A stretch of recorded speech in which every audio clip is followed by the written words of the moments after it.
आज हम ये चैप्टर के अंदर एक टॉपिक बाकी है। अभी भी मैंने आपको बताया था कि हमने एक एक्सरसाइज 5.8 बाकी रखी थी, उसके बारे में बात करने की है। बहुत इजी टॉपिक है। थियरम से हमारे पास रोल्स थियरम कि let f from close interval a to b to R a b continuous on interval A b and differentiable on open interval AB such that FA is equal to FB, there A and B are some real numbers, where A and B are some real number, then there exists some C in open interval AB such that F' is equal to 0। यानी कि function F है, कोई function F होता है वो continuous function है on interval closed interval A B, differentiable है on open interval A B, F A is equal to F B. ये थ्री कंडीशन है, कोई भी फंक्शन है वो ये थ्री कंडीशन सेटिस्फाई करता है, तब हम कर सकते हैं ये फंक्शन ये वो रोल का थियरम यहाँ पे हम अप्लाई कर पाएंगे। यानी कि पहले आपको डिसाइड करना पड़ता है कि ये फंक्शन डिफरेंटिएबल के कंटिन्यूस है कि नहीं है। ओके, अब उसके बाद f A is equal to F b हम डिसाइड करते हैं। ये तीनों कंडीशन जब अप्लाई होती है तब हम कर सकते हैं ये फंक्शन एफ पर हम रोल का थियरम हम अप्लाई कर सकते हैं। उसके बाद उसका डिफ्रेंसिएशन करना है। डिफ्रेंसिएशन करने के बाद f C is equal to 0 suppose कर लेने का है और सी की वैल्यू आपको फाइंड करने की है। ये रोल्स का थियरम है। ये दूसरा भी एक थियरम है, मीन वैल्यू थियरम। ये दोनों थियरम की कोई भी प्रकार की प्रूफ नहीं है, बराबर। चलो, mean value theorem. Let f from close interval A b to R b a continuous function on interval A b and differentiable on open interval AB, then there exists some C belongs to open interval AB such that F' is equal to FB minus FA upon B minus A। F' is equal to FB minus FA upon B minus A। ये mean value theorem है। Function F है वो continuous होना चाहिए, डिफरेंटिएबल होना चाहिए, और बस दो ही कंडीशन है इसमें। उसके बाद ये डेफिनेशन लागू पड़े। जब भी रोल्स के थियरम में क्या था, F C is equal to 0 है। रोल का जो थियरम है उसमें क्या था, F C is equal to 0 है। और मीन वैल्यू थियरम में क्या है, F C is equal to F B minus F A upon B minus A. और उसके पास हम ऐसा भी समझ सकते हैं, ये जो पाथ है ये एक कर्व है, ये लाइन ए बी, तो लाइन ए बी का स्लॉप बताता है। लाइन ए बी का क्या बताता है, स्लॉप बताता है। स्लॉप आपको मालूम है कि y1 minus Y two upon x1 minus x2, y coordinate का difference subtraction upon x coordinate का सब्ट्रैक्शन। तो slope of line A B ऐसा भी आप कर सकते हैं। ये आपकी ज़रूरत नहीं है, आपको ये समझना है, सिर्फ आपको ये याद रखना है, F C is equal to F B minus F A upon B minus A. चलो, हम एक्सरसाइज 5.8 के अंदर इसके बारे में सम है उसकी बात करते हैं।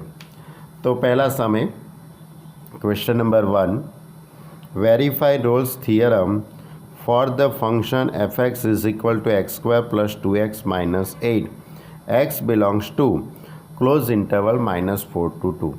क्या करना है, वेरीफाई रोल्स का थियरम। रोल्स के थियरम के अंदर 3 कंडीशन है। पहली कंडीशन क्या होनी चाहिए, f is a continuous function. दूसरी condition f is a differentiable और तीसरी कंडीशन है f A is equal to F b. तो यहाँ पे आपको ये कंटिन्यूस और डिफरेंशिएशन को सेटिस्फाई होता है कि नहीं वो आपको डिसाइड करना नहीं है। उसके अंदर आपको ये लिख ही देने का इधर कि F is a continuous function on closed interval minus 4 to f is differentiable on open interval minus 4 to। Okay, ये दोनों सेंटेंस आपको लिख ही देने के, क्योंकि ये जो फंक्शन है वो पोलिनोमियल है, बराबर, एक प्रकार का क्वाड्रेटिक इक्वेशन है। तो कोई भी क्वाड्रेटिक इक्वेशन होता है वो कंटिन्यूस होता है, क्योंकि आप उसका ग्राफ ड्रॉ करेंगे तो कंटिन्यूस ही होने वाला है, इसलिए। अब -4 और 2, -4 की वैल्यू निकालेंगे, इसमें x की जगह पे -4 मूकेंगे और 2 रखेंगे, तो दोनों का आंसर कैसा आता है, सेम आता है। Therefore f of -4 is equal to f2। Therefore function f is satisfied Rolle's theorem. अब point C belongs to open interval -4 to such that f(c) is equal to 0। अब fx is equal to x² plus 2x minus 8। अब इसका derivative करेंगे तो 2x plus 2। अब f(c) is equal to 0 suppose कर लेने का, तो 2x plus 2 is equal to 0, तो c इज इक्वल टू -1। इन बिलोंग्स टू -4 से 2 के बीच में आनी चाहिए, इंटरवल में आनी चाहिए, तो आ गई है। ओके, यानी कि आपको ये 2 लाइन तो लिख ही देने की, कंटिन्यूस डिफरेंटेबल। उसके बाद ये F A is equal to F B, यानी F of -4 is equal to F of T.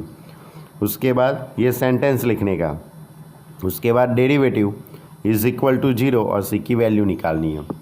सभी में सी की वैल्यू निकालनी है, लेकिन वो फंक्शन पे रोल का थियरम अप्लाई हो तो। चलो question number 2, exam if Rolle's theorem in applicate to any of the following function. Can you say something about the converse of Rolle's theorem from this example? यानी कि आपको ये जो सम दिए उसमें आप रोल्स का थियरम अप्लाई कर सकते हैं कि नहीं कर सकते, वो आपको डिसाइड करना है, और उसका कन्वर्जन सही है कि गलत है वो आपको बताना है। ओके, तो देखो बहुत सिंपल है, ये भी एक MCQ एक टाइप का ही है कि f(x) is equal to box x belongs to 5 to 9। अब बॉक्स x आपको मालूम है कि बॉक्स x में 5.2 लेंगे तो उसका आंसर 5 आता है, 5.3 लेते तो आंसर 5 आता है, यानी 5 से लेके 6 तक के कोई भी नंबर लेंगे, इन दोनों के बीच के आंसर कितना आएगा, 5। उसके बाद 6 और 7 के बीच का कोई नंबर लेंगे तो आंसर 6 आता है, 8 और 9 का लेंगे तो भी 8 आता है, और x इज इक्वल टू 9 में कितना आंसर आता है, 9। यानी कि यहाँ से ही हम कह सकते हैं कि f एक कंटिन्यूस फंक्शन नहीं है। ये बॉक्स x वाला जो फंक्शन है वो कंटिन्यूस नहीं होगा, क्योंकि उसका आंसर तो अलग अलग आता है, देखो बराबर। और आपको मालूम है कि ये बॉक्स है, उसका जो ग्राफ है वही आपको मालूम है, इसका ग्राफ इस तरह से था, याद करो। तो ये कंटिन्यूस फंक्शन ही नहीं है, क्योंकि 5 और 6 के बीच में आप देखेंगे 5 से लेके 6 तक जाएंगे तो सभी का आंसर 5 आता है, उसके बाद 6 में अलग हो जाता है, कंटिन्यूस रहता नहीं है। ओके, यानी कि f is not continuous function. जो कंटिन्यूस नहीं है वो डिफरेंशिएबल भी नहीं होगा, तो डिफरेंटेबल नहीं है, और f ऑफ 5 और 9 की वैल्यू आप निकालेंगे बराबर, बॉक्स में 5 और बॉक्स में 9 रखेंगे तो भी दोनों का आंसर अलग अलग है। यानी कि रोल का जो थियरम है ये तीनों कंडीशन सेटिस्फाई करता नहीं है। कंडीशन ही सेटिस्फाई नहीं करता है तो आपको एफरेज से निकालने की कोई ज़रूरत नहीं है। We can not apply Rolle's theorem on given function, therefore average C is not possible on C belongs to 5 9। Okay, अब उसका कन्वर्जेशन सही है कि गलत है वो आपको लिखना है। तो कन्वर्जेशन भी गलत ही है, क्योंकि C बिलोंग्स टू 5 to 6 लेते हैं तो उसका आंसर क्या आता है, आपका 5 आता है, आंसर क्या आता है, 5। अब 5 का आप डेरिवेटिव करेंगे तो 0 ही होगा। f of c is equal to 6, तो उसका डेरिवेटिव 0, यानी कि सभी का डेरिवेटिव 0 ही होने वाला है। यानी कि ये जो फंक्शन है वो f(c) इज इक्वल टू 0 होता है, लेकिन सभी पॉइंट में अलग अलग आंसर आता है, यानी कि उसका कन्वर्जेशन भी सही नहीं है। ये कन्वर्जेशन का टॉपिक जो है, यानी उसका जो ये पूछा गया है, ये कम पूछते हैं, लेकिन आपको थोड़ा ऐसा लिख देने का है कि thus a function f is not satisfied Rolle's theorem but f(c) is equal to 0 where c belongs to 5 9, बराबर। Thus the converse Rolle's theorem is not possible. ऐसा ही सेकंड क्वेश्चन भी है, ऐसा ही थर्ड क्वेश्चन भी है। देखो सेकंड क्वेश्चन तो आपको लिख देने का है इसी तरह से, और थर्ड क्वेश्चन है f(x) is equal to x² - 1 x belongs to close interval 1 2। तो f इज़ कंटिन्यूस फंक्शन, क्योंकि ये पोलिनोमियल हुआ, बराबर, क्वाड्रेटिक इक्वेशन है, वो तो कंटिन्यूस होगा ही और डिफरेंटिएबल भी होगा। लेकिन f1 फाइंड करते हैं। f1 ये जो पॉइंट है 1, ये 1 इधर रखेंगे तो 1 - 1 0, ये 2 इधर रखेंगे तो 4 - 1 3, दोनों का आंसर अलग अलग हो गया। Therefore we can not apply Rolle's theorem, क्योंकि ये तीसरी जो कंडीशन है वो सेटिस्फाई नहीं हुई। कंटिन्यूस हुआ, डिफरेंटिएबल हुआ, लेकिन f A is equal to F b जो होना था चाहिए था वो हुआ नहीं। Therefore we can not apply Rolle's theorem on f x. It may be not that f dash x is equal to 0 for every non-integer point in 5 9, बराबर। और कन्वर्जेशन के लिए ऐसा करते हैं, f x is equal to x square minus 1, उसका derivative होगा 2x, f dash c is equal to 0, c is equal to 0। लेकिन सी इज इक्वल टू 0 जो आंसर आता है वो इंटरवल में नहीं आता है, ये इंटरवल में आता नहीं है।